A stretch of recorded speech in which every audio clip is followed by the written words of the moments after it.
Olá, bom dia, boa tarde ou boa noite. Bem-vindos todos aqueles que são da Energia do Palco. Bem-vindos à vossa quinta aula aqui na oficina do Palco. E hoje vamos falar de algo que é muito importante na criação do ator, na criação da sua personagem, no laboratório que tem que fazer, que é trabalhar a chamada fase da atração, não é? Quando estamos no projeto cénico há sempre a fase da atração e, portanto, integra-se dentro daquilo que é as três fases da conexão cénica e, portanto, aqui é importante perceber a questão da presença e de carisma, não é? Portanto, vocês têm que ter um carisma que não é vazio e, portanto, basicamente, quando estão perante o público, é importante que a vossa presença seja absolutamente determinante. Eu diria mesmo essencial. Os britânicos têm o pi pivotal, ou seja, completamente definido.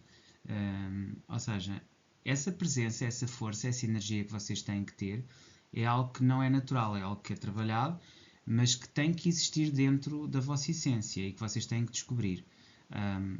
Não havendo um carisma universal, porque não há, cada pessoa tem o seu e tem que o saber descobrir, não é? Para depois ter essa presença. É muito importante perceber que quando nós estamos na conexão, que acontece para criarmos atração, não é? Nós temos sempre uma impressão inicial que damos ao outro, muito baseada na nossa imagem física, na nossa segurança, também na nossa capacidade de quebrar o gelo. Eu, na lição passada, falei de uma situação de quebra de gelo, por exemplo, aproximar-se de alguém num bar e fazer uma pergunta acerca daquilo que a pessoa está a beber, não é? Olha, estás aqui, estou a ver que estás a beber esta bebida, é uma bebida muito, muito boa, que eu conheço, por acaso conheço várias variantes, e é uma forma de quebrar o gelo. Isto vai levar a uma interação e eventualmente a uma resposta, que pode ser uma resposta de rejeição, pode ser uma resposta de aceitação, pode ser uma resposta neutra.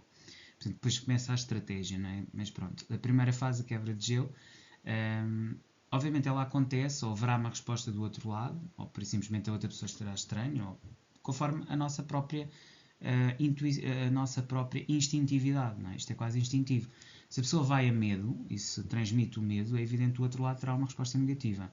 Mas se vai confiante e se está à vontade, demonstra desinibição, demonstra a tal presença e nunca é um carisma vazio, porque vocês estão ali a fazer uma afirmação sobre algo concreto, estão a querer obter uma resposta, e se isto for feito desta maneira, há uma existência real. A pessoa está ali, está presente, está a dizer qualquer coisa do mundo real, e isso vai levar a uma conexão. Portanto, há uma impressão inicial, que tem muito a ver com a forma como nós nos consideramos a nós próprios, a imagem, a autoimagem aqui determinante.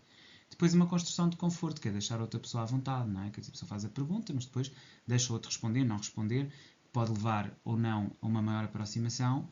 E depois temos a afirmação dramática, que é quando a pessoa dá, digamos, a resposta àquele impulso inicial. A pessoa faz a afirmação, do outro lado existe uma resposta sobre eu não gosto muito desta, eu gosto muito desta bebida, não gosto de outra bebida.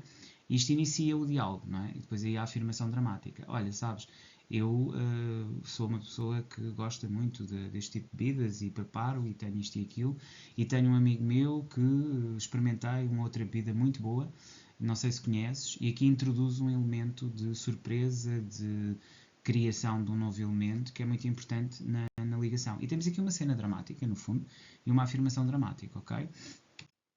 Então, a impressão inicial, primeiro impacto visual e energético, vem muito da postura e respiração, do figurino, da, pessoa da forma como a pessoa se veste, do olhar com intenção, porque lá está, este mesmo encontro em que eu vou ter com outra pessoa e que meto conversa e quebro o gelo, entre aspas, o meu sucesso ou insucesso vai depender muito da minha postura, da minha respiração. Se eu chego lá ofegante, a tremer, etc., a pessoa acha que eu não estou bem. Se não vou com o figurino correto, se não estou cuidado, se efetivamente não faço uma afirmação pela minha própria postura e figurino físico, não é? Aquilo que é visível, e depois o olhar com intenção. É muito importante o olhar, porque se fixar o olhar ao dizer isso, vai criar logo uma intimidade e uma proximidade muito forte. Portanto, o ator que entra pedindo atenção, ou seja, aquele que vai ter com o outro numa postura de medo e inferioridade, à partida já perdeu, não vai em força e vai ter o não quase garantido. Portanto, aqui o domínio do tempo e a intenção silenciosa é muito importante, ou seja, houve um momento em que estava a olhar para a pessoa em que se estabeleceu o primeiro contacto visual antes da interação, da pergunta, da questão, etc., e do desenvolvimento. E é nesse domínio de tempo e intenção silenciosa que efetivamente terá a criação de uma boa impressão inicial. Depois, a construção do conforto, criar verdade e confiança emocional. Isto tem a ver com agir sem pressa, sem fingimento, estar à vontade. Se está num bar, se a pessoa vai a um bar é porque gosta de bebidas. É natural falar de bebidas. Daí eu estar a dar o contexto. E a pessoa, ao mostrar que é versada em diferentes bebidas, como uma pessoa que está num bar, está obviamente a falar do elemento que aquela pessoa gosta. Quer dizer, estou a falar do bar, podia falar de um ginásio. Também pode haver uma abordagem, você está a treinar, vê a pessoa a treinar, vê que a pessoa está a utilizar erradamente ou está a pôr peso a mais e pode ir uma interação, olha, reparei, estás a pôr este peso, tudo bem, olha, eu também faço aqui, também treino aqui, etc. Está tudo bem contigo, etc. Olha, estava a ver aqui tu a fazeres a questão do peso, não sei se já experimentaste uma outra forma de fazer, por exemplo, que acaba por ser uma forma de interação não agressiva, mas em que inicia um diálogo. Pronto, portanto, criar uma verdade e confiança emocional autênticas, não é? Portanto, depois, sem pressa, sem fingimento, fazer a tal estabilidade emocional, isso vem muito da pessoa estar bem consigo, só a pessoa blindada e autoconfiante e que tenha também autoconhecimento pode ter isso, e depois o outro, que aqui é o público, estava a dar o exemplo de uma pessoa, mas isto também vale para, vocês imaginem que estão a vocês a dar a aula e que são o PT, não é? Portanto, perante o público você tem que fazer com que o público acredite e torça e goste daquilo que você está a fazer. E aí começa uma energia muito maior, porque vocês absorvem toda a energia que vem a seguir e depois há uma entrega de atenção por escolha e não por obrigação. Ou seja, a pessoa está ali porque quer estar ali. Quer estar no bar, quer estar no ginásio, quer estar no local de trabalho que escolheu, quer estar numa empresa, quer estar a trabalhar, sei lá, na lota de pesca. Enfim, imaginem as mais diversas situações que vocês gostem e que queiram fazer de acordo com aquilo que são os vossos gostos e a vossa profissão. Porque é como eu digo, os palcos são infinitos. E portanto, a partir daí é entregar e é fazer efetivamente com que isso aconteça. Finalmente, a afirmação dramática. Este aspecto é importante, há pouco acho que não ficou muito claro o que é que eu queria dizer com a afirmação dramática. É a experiência emocional. É você contar alguma coisa de si, daí eu estar a falar, porque eu tenho um amigo que tem este bar, onde também eu experimentei isto e aquilo. Você está a falar de algo maior, está a falar de algo emocional, está a contar uma narrativa, uma história. Isto aproxima. Sempre que você fala de si, e que explica algo que você atingiu pelos seus próprios valores, pelo seu próprio trabalho, pela sua intenção, isto faz com que você crie uma experiência dramática. Você fala de si. Ao falar de si, você cria conexão. E outro aspecto importante é deixar que o outro fale dele. Ok? Também cria maior conexão. Isto está muito bem explicado num livro do Dale Carnegie, que fala como influenciar pessoas, e uma das afirmações que ele tem lá é ouça mais do que fala. E o controle do silêncio é muito importante. Depois o domínio da intensidade, prolongar o clímax, ou seja, o momento emocional enquanto a pessoa é envolvida, e a partir do momento em que fale da outra pessoa e sobre o que ela sentiu, conectando a uma situação que você sentiu, você cria uma conexão. Portanto, isto é uma ligação emocional. E acaba por haver uma ligação emocional e sem resistência, com a afirmação dramática. Portanto, agora um exercício prático, o chamado exercício de entrada silenciosa. Então, o objetivo é trabalhar a impressão inicial e a presença silenciosa. Portanto, imagine um sunset, ou seja, ao fim da tarde.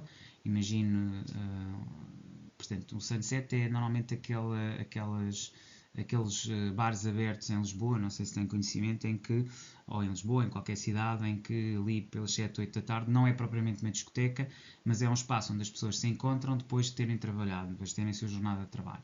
Então, vá a um espaço sunset, um espaço onde as pessoas vão beber um copo, não é? No fundo é isto, e faça a experiência de entrar em silêncio e observar, okay? Olhar fixamente, observar, sentir as energias de cada um, respire com calma e depois reflita.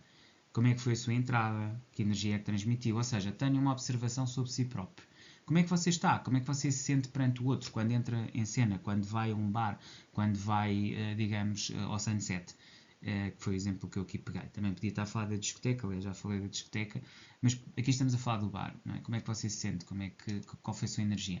Este é um exercício ainda de si consigo, ok? Muito mais simples. Depois um segundo exercício, que é a construção de verdade. Aqui é criar uma conexão emocional com gestos simples.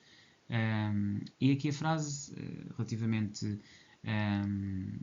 digamos, a um amigo, imagino que marcou com um amigo, aqui é mais fácil, não vai iniciar uma conversa com um desconhecido, como eu sugeri há pouco, isto é mais simples, é com um amigo, etc. E vai fazer esta observação: você chegou tarde de novo. Agora, vai fazer isto de formas diferentes, com afeto, com cansaço, com desejo. E depois, reflita aqui no seu corpo, na voz e na forma como transmitiu o subtexto. Isto vai levá-lo para níveis energéticos vibracionais, você perceber e calibrar o seu nível energético. Porque esta frase vai sempre buscar aqui um bocadinho de maior tensão, mas vai também testar muito se você está bem ou se não está bem. Por se esta frase é dita num alto nível vibracional, com afeto, isto pode abrir caminho a que a outra pessoa se abra sobre a vida dela. Mas se é com cansaço, terá um resultado diferente. Se for uma amiga com desejo, também poderá ter uma resposta, eventualmente até da recusa, de negação, de levar um não. Portanto, depende muito dos contextos, as vibrações e a forma como você mexe o seu corpo e a sua voz em termos de subtexto. É o objetivo aqui para percebermos a conexão emocional dos gestos simples, ok? Depois, o exercício 3, hoje trago-vos 3. Protelação e condução. Portanto, criar atenção dramática com o tempo, fazer um monólogo curto e fazer 20 segundos de silêncio antes. E depois pausas longas nos momentos-chave, ok? Ter essa percepção e, portanto, fazer isto até chegar à conclusão daquilo que você pretenda, ok? Finalmente, trazer aqui o autor e a energia dramática, portanto não basta ter uma técnica, é preciso presença, domínio e mistério. Há 3 fases: o impacto inicial, o conforto verdadeiro, a condição emocional. Ok? E é dentro destes 3, impacto inicial, contexto verdadeiro e condição emocional, que você atinge o seu objetivo. Portanto, o sentimento deve ser disciplinado, a emoção deve estar contida na forma. Ok? Era isto basicamente que vos queria trazer hoje, além dos 3 exercícios. Espero que gostem e vemo-nos na próxima lição. Até lá então.